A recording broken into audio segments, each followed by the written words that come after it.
wanted to talk about fairing the top sides. So what I'm doing, you may not be able to see, but I'm drawing pencil marks every couple inches or so at an angle like this. And then what I'm doing is I'm sanding with my linear sander cross grain like this. And so when you do that, you can, if you've got a low spot, the pencil mark will not sand away like the rest of it, so you can see where the low spots are. You can also feel them. But when I put these planks on, what I did is the gaps are pretty small in between the planks, but I went ahead and put epoxy in there. And when I did that, and when I sanded this off, I was careful not to dwell in this area to make a valley, but there still are some valleys, and so that's what I'm trying to get rid of by sanding cross grain like this. And because I'm just trying to do the best I can, because any non-fair area, you want this to be smooth, a nice smooth following the curve. And if it's not, when you put finish on it, it'll really stand out. So I'm just trying to take my time and do the best that I can do here. And then so I'm using 60 grit paper. Ideally I'd probably use 40, but I don't have any 40 pads. 60 is the lowest I have, so that's what I'm using. So I'm gonna do 60 grit cross grain like this, and then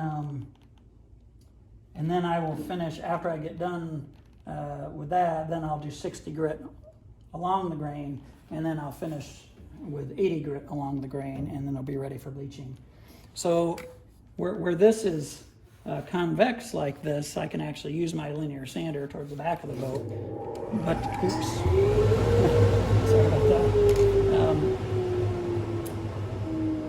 So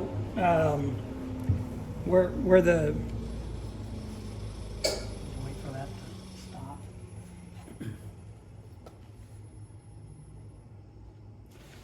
So I'm able to use my linear sander like this, where it's convex, where the curve is convex towards the back of the boat. But as I go, towards the front of the boat, it gets more of a concave, obviously, shape. And I probably won't be able to use this linear sander. I'm going to use it as much as I can in the flatter areas. I'll try to use it, but I'm not sure what I'll use. I probably will use my longboard up in there to sand cross grain. But then with the grain, I can use a linear sander pretty much for the whole thing. So that is how I am doing that. And then once I'm done doing all the cross grain sanding, and then in line with 60 grit, and then in line with 80 grit, then it'll be ready for bleaching.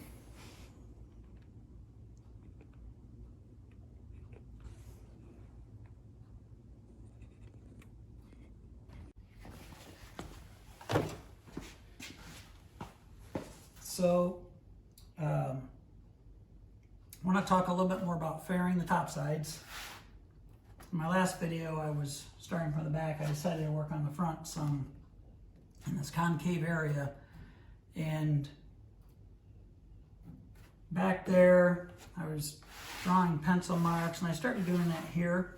But what I really found is you really can just feel it. And usually what I'm dealing with is a little bit of a valley in these seams here, because like I mentioned in the last video, I put epoxy in these seams, and when I sanded off what was bled over onto the wood, you get a little bit of a valley in places. So that's really, for the most part, what I'm dealing with.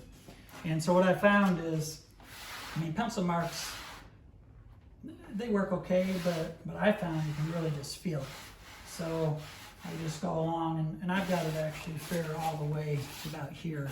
And you can really just feel, you're just feeling for any little bump or valley. And when you go like this, you can really feel it. And then, so what I am using is my longboard, and I wanted to use 40 grit, and I don't have 40 grit paper for this, but I do have spare 40 grit belts for my belt sander up there, so I repurposed one, and it actually works pretty well. So 40 grit, actually, it helps. You can really take off more material. And so what I'm doing is just going at an angle like this. And I really, what I started doing is, instead of just working this whole area at once, I'm really working each seam kind of along the way. And then I sand like that and get all this done and then go to the next one and kind of work my way that way. And sand like this, and then when I get down lower, I flip it over. I'm two-handing it and really push on it. And so it's working pretty well. And then once this is done with 40 grit, obviously these sanding marks are going this way. I want the marks going this way. And like I mentioned before, I'll then sand with 60 grit going with the grain, and then 80 grit. And I'm hoping I'll be able to use my power linear sander for all of that or most of that. I may do a finish up with 80 grit with this after it's all done, just for good measure. But I'm really trying to get this as good as I can, because any little bit or something will show. I found that out when I painted the bottom of the boat. Areas that I thought were pretty fair, you can see where they're not. So I'm just trying to avoid that.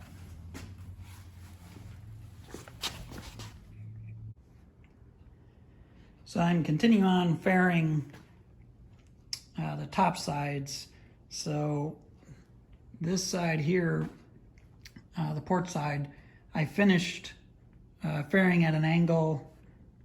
I started back here like I mentioned before, and I actually tried to use my linear sander for some of that, but in the end, like I mentioned, once I got up in here, I used my longboard and 40 grit, and I've got all that angle fairing done. And now I'm using my linear sander and going with the grain here, and I'm using 60 grit right now. And so I've got a spotlight here, or a floodlight, to help shine, to really look for those angled scratches that were made with a 40 grit. So I'm working those out with a 60 grit along the grain, and then I've gone about as far as I can with my linear sander because it's flat, and because of this concave shape, I'm gonna have to use my longboard with 60 grit to finish. And so that's my plan. And then once I do that, I'm gonna use 80 grit with the grain, and I'll probably try to use my linear sander again up into this area, and then finish with my longboard with 80 grit. And so after I do that, then bleaching will be next. So I'm working on this port side. The starboard side, I started doing the angle sanding with the 40 grit, my longboard, but I've got a ways to go on that. So that's where I am on fairing.